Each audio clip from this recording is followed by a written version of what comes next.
एक तो बच्चे हॉरिजॉन्टल वर्सेस वर्टिकल का डिफरेंस है, तो ये थोड़ा सा आपको आना चाहिए, पहली बात ये। दूसरा, इसमें ना इंटरेस्टेड पार्टीज का एक टॉपिक दे रखा है, मतलब ये बैलेंस शीट, ट्रेडिंग, P&L कौन पढ़ेगा, किसके काम की है, ये वाला टॉपिक दे रखा है। अगर शेयर होल्डर पढ़ेंगे तो क्या पता करने की कोशिश करेंगे, मैनेजमेंट अगर बैलेंस शीट देखेगी तो क्या पता करने की कोशिश करेगी, एम्प्लॉयज का काम क्या होगा, गवर्नमेंट क्या देखने की कोशिश करेगी, वो सब बातें आपको यहाँ दे रखी है। ये टॉपिक आपको पढ़ना पड़ेगा, इसको रीड कर लेना, ठीक है। और दूसरा, लिमिटेशन फाइनेंशियल स्टेटमेंट्स की क्या होती है और एडवांटेजेस क्या होती है, सिर्फ इसके हेडिंग्स आने चाहिए। हेडिंग सिर्फ आपको रीड करने, मतलब थोड़ा पढ़ करके समझ लेना कि क्या लिमिटेशन और क्या हेडिंग्स है, ताकि अगर कभी ऑप्शन में आ जाए तो आपको पता हो क्या एग्जिस्ट करेगा लिमिटेशन में और किसे बाहर कर देना है, ठीक है ना। इसकी खाली हेडिंग पता होनी चाहिए, लिमिटेशंस और एडवांटेजेस की। सर आज थर्ड बुक करा रहे हो? हाँ, थर्ड बुक। सर ये मुझे आती है तो फिर मैं प्रैक्टिस कर लूं? हाँ हाँ बिल्कुल। Thank you. हाँ जी, ये दोनों काम आप अपने बेसिस पे कर लेना, थोड़ा सा हॉरिजॉन्टल, ये तीनों काम अपने बेसिस पे कर लेना, थोड़ा सा हॉरिजॉन्टल वर्टिकल बता देता हूँ मैं, ठीक है। सुन,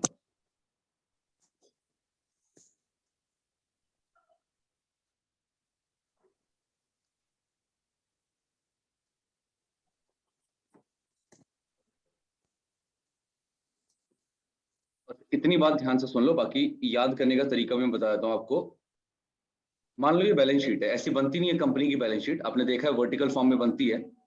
मान लो ये बैलेंस शीट है, अगर मैं बैलेंस शीट में इस साल के डाटा को पिछले साल के डाटा के साथ कंपेयर करो, जैसे मान लो बिल्डिंग है, पिछले साल बिल्डिंग 5 लाख की थी, अभी हो गई 15 लाख की, बढ़ा ना, बिल्डिंग की वैल्यू बढ़ गई ना।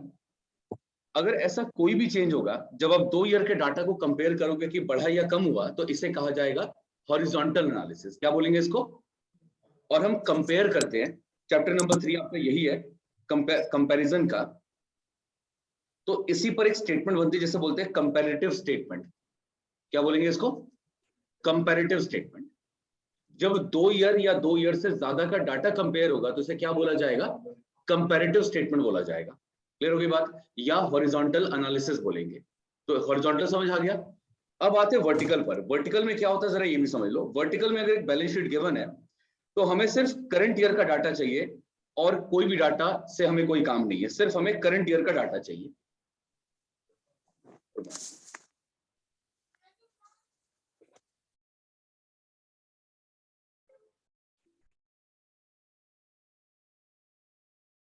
ठीक है ना।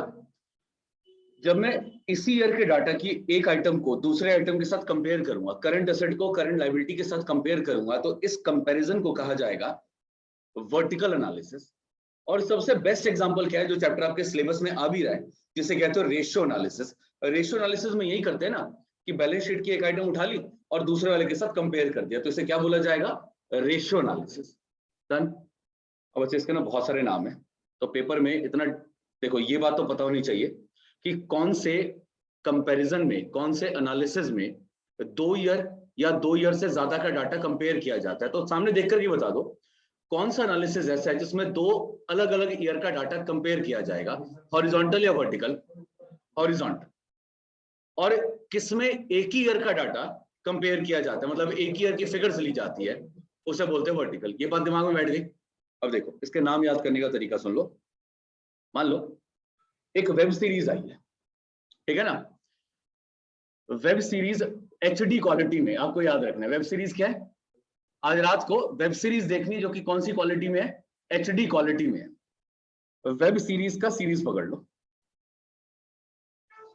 और HD क्वालिटी का ये HD, ठीक है ना। क्या याद रखना है कि वेब सीरीज कौन सी क्वालिटी में है? HD क्वालिटी में है। क्लियर है यहां पर? इस सीरीज से याद रखोगे, हॉरिजॉन्टल एनालिसिस को कहा जाता है टाइम सीरीज एनालिसिस। क्या बोलेंगे इसको?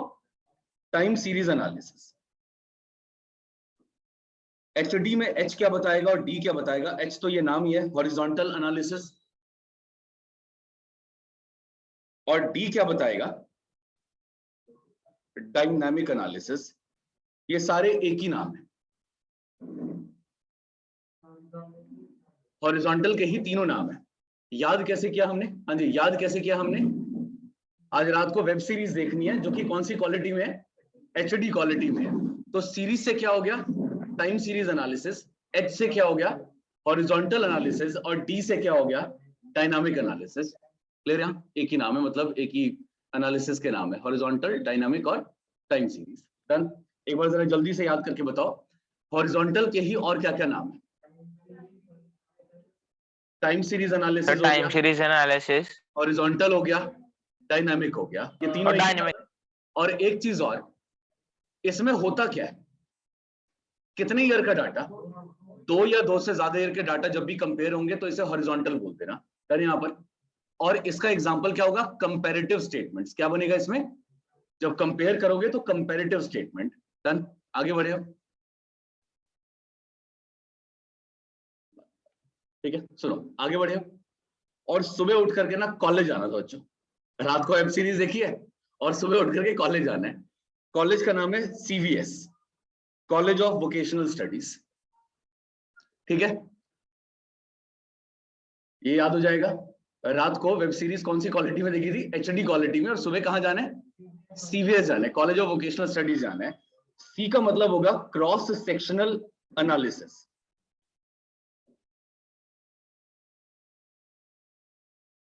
V का मतलब होगा वर्टिकल एनालिसिस। क्या होगा V का मतलब?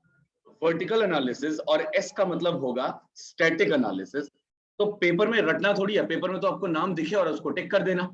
तो आप बस यहां देख लो कि इसे क्या बोला जाएगा? क्रॉस सेक्शनल, वर्टिकल और स्टैटिक एनालिसिस। क्लियर यहां पर? पक्का? कुछ नाम और भी है। ये जो पहला वाला है इसे बोलते हैं intra firm analysis, comparison, sorry, intra firm comparison. Intra मतलब होता है खुद के साथ कंपेयर करना।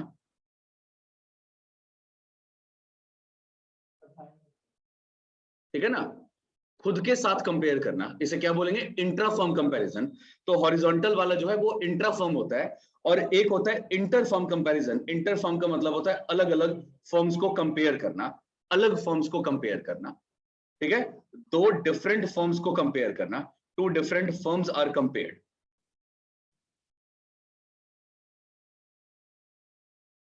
ठीक है ना? इंटर कौन सा है? हॉरिजॉन्टल वाला। और इंटर कौन सा है? वर्टिकल वाला। डन? या इसका एक और नाम है, इसे कहते हैं ट्रेंड एनालिसिस। वो T से, टाइम सीरीज से ट्रेंड याद रखना, ट्रेंड एनालिसिस। बहुत सारे नाम है। ठीक है ना? अब एक बार दोबारा देखते हैं। दो तरह के फाइनेंशियल स्टेटमेंट के दो तरह के एनालिसिस होते हैं। अगर अब 2 ईयर या 2 ईयर से ज्यादा का डाटा कंपेयर करोगे तो इसे क्या बोला जाएगा? Horizontal analysis. और एक ही ईयर का डाटा कंपेयर करोगे तो क्या बोला जाएगा?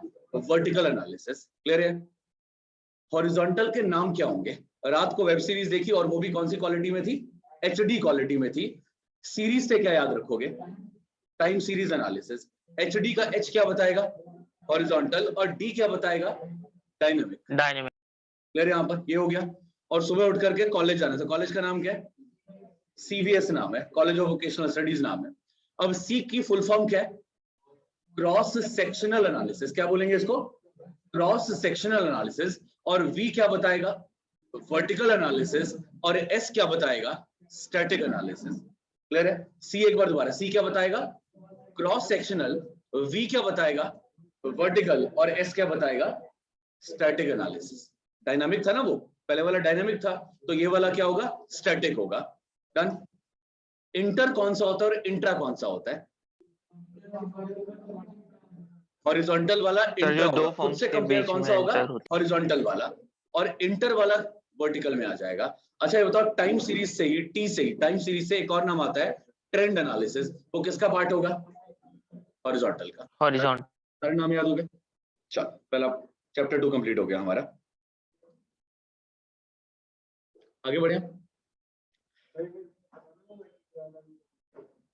क्या? कुछ नहीं है, वो नाम बस याद कराए कि नाम है टाइम सीरीज, हॉरिजॉन्टल और डायनामिक। तो सीरीज और HD का एक बस बना दिया कि वेब सीरीज HD क्वालिटी में थी। ठीक है, ऐसे याद रख लेना। 5-10 मिनट की तो रिकॉर्डिंग हुई है।